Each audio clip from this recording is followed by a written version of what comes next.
Hi guys, आज आपण बनवणार आहोत सणाची आमटी. तर ह्यासाठी मी घेतलं खोबरं, जिरं, लसूण आणि कोथिंबीर.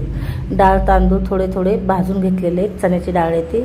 खोबरं मी बारीक करून घेते, लसूण सोलून घेतलं आहे आणि कोथिंबीर मी कापून धुवून घेतली आहे आणि जिरं टाकले त्याच्यामध्ये. तर ते जरासे आपण जाडसर वाटून घेऊयात मिक्सरला. खोबरं, कोथिंबीर आणि लसूण ह्याची आपण पेस्ट करणार आहोत.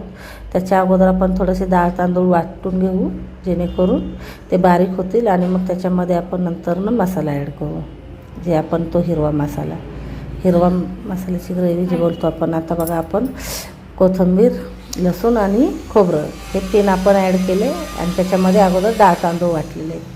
तर ह्याची आपण ग्रेव्ही मस्त करून घेऊयात. ही ग्रेव्ही तयार आहे. आता आपण जाऊयात फोडणी घालूयात. त्याच्यामध्ये मी टोप घेतला आहे, तो पुरणाचाच टोप आहे. त्याच्यामध्ये मी तेल ॲड केलं.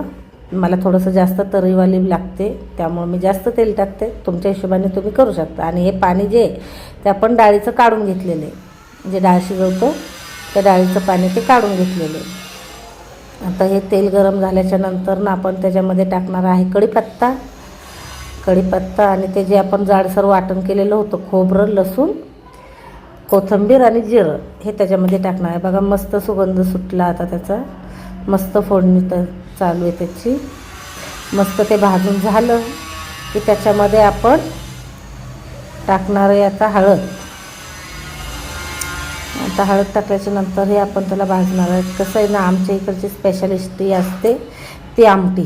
कारण की सणाची आमटी जर का व्यवस्थित झाली तर पुरणपोळीचा स्वयंपाक छान झाला असं बोलतात आमच्याकडे. तर आता बघा, ह्याच्यामध्ये आपण टाकलं आमचा मसाला. मला घाटी मसाला बनवायला एवढं म्हणजे जमत नसल्यामुळे मी मालवणी मसाला तयार करून ठेवते. त्याच्यामध्ये मालवणी मसाल्यात आता ही आपण पेस्ट टाकतो आहे.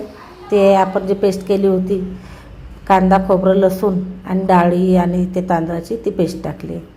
तर ते कांदा खोबरं मी जे घाटी मसाल्याचं सांगत होते तुम्हाला, ते कांदा खोबरं असतं, लसूण असतं, तर ते नाही एवढं म्हणजे कसं जास्त दिवस राहतो मसाला. मग त्यामुळं मी जराशी हे सुकवायचं वगैरे, त्यासाठी मी ते मालवणी मसाला ठेवते घरात.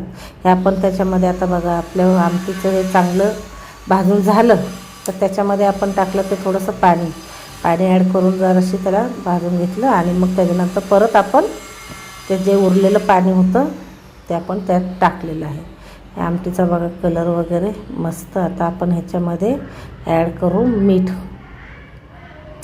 आता हे मीठ आपण ॲड केलेलं आहे. आपल्याला चवीपुरतं मीठ टाकायचं आहे.